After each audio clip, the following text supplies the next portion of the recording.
Hello and welcome to this simple MeSkullz reading tutorial.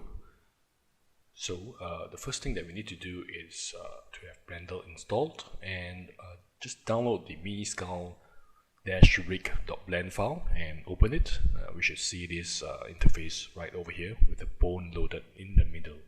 Now in the event that Mixamo couldn't auto-rig your MeSkullz, this is how you can do to overcome that. Alright. So first, we have to have Blender installed, and the next step would be to just simply import our FBX model. And as it loads, you automatically can see that it snaps to the middle and to the bone as well. Right, hold the middle mouse button just to rotate the view. Now, what we are seeing here is actually the solid view. Switch to Material Preview. And you will get a white sort of like texture. This is because we have not input a color to our shading, right? So to do that, simply go to our shading first. Alright. Click on any one of our objects.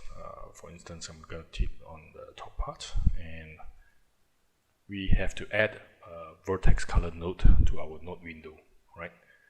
Press Shift A and search for vertex color. Alright, once added, connect color to base color. Alright, you would see the color automatically reflected over here. What we can do now is copy this node and repeat the same with the rest of our layers. Alright,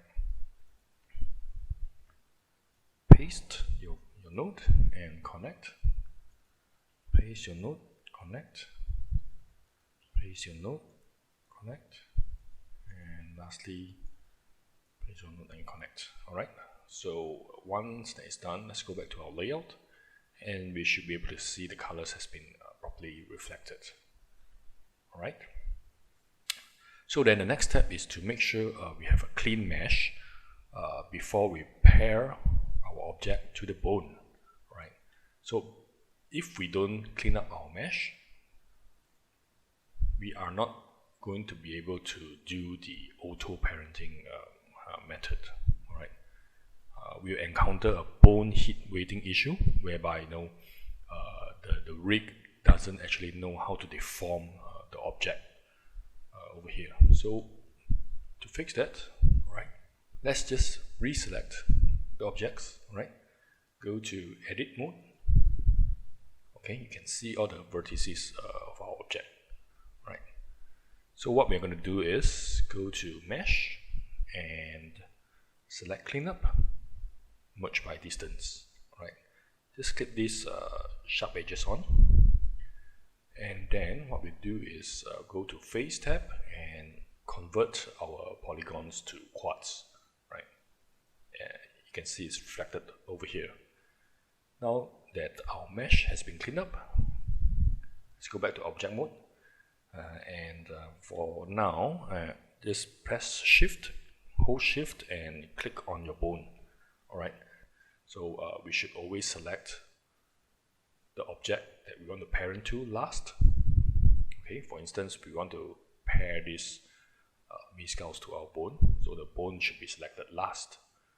Right click, parent, and select with automatic weights. Alright, there's no error here, so I think we are good to go. Alright, so we should always test our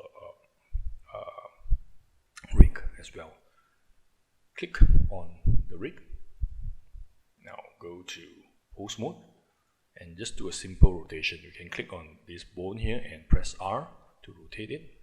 Alright, looks fine, and we're just going to rotate the arm. Okay.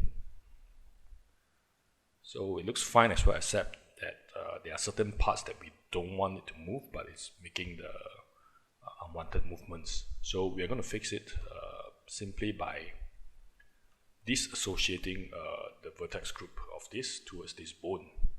So let's go back to Object mode. Click on this top part. Alright, that will be our node 5, and go to our Object Data Properties. Over here you can see the associated groups towards the bone, right? So what we are going to do is just remove them. All right. I reckon that we don't need all of this. We just need it to connect to the until spine 06. So the rest you can remove it.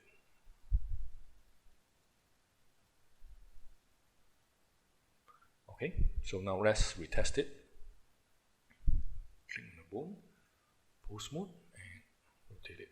Alright, so that this part is not like moving when you move the arms. Right, so let's do the same with the tail. Select the tail, and we're just going to remove it over here. Alright, okay, that should do the trick. Because this tail is a bit complex, so we are going to do a bit more editing to the weight of the deformity. Alright, so let's click on the bone, and now we click on the tail.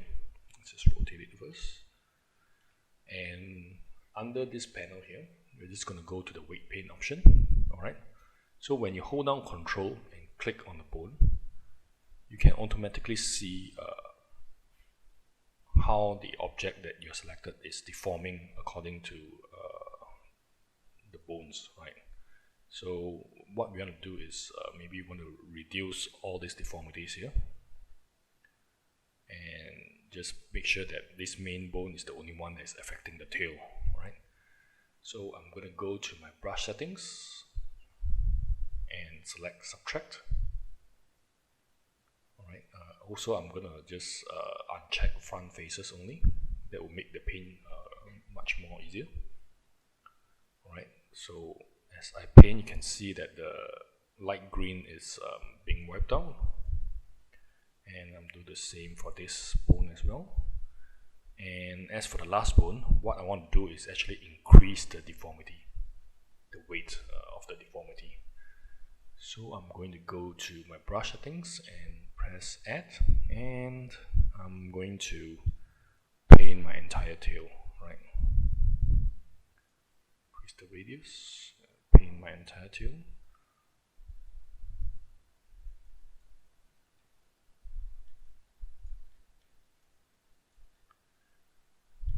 Okay, and that should do the trick.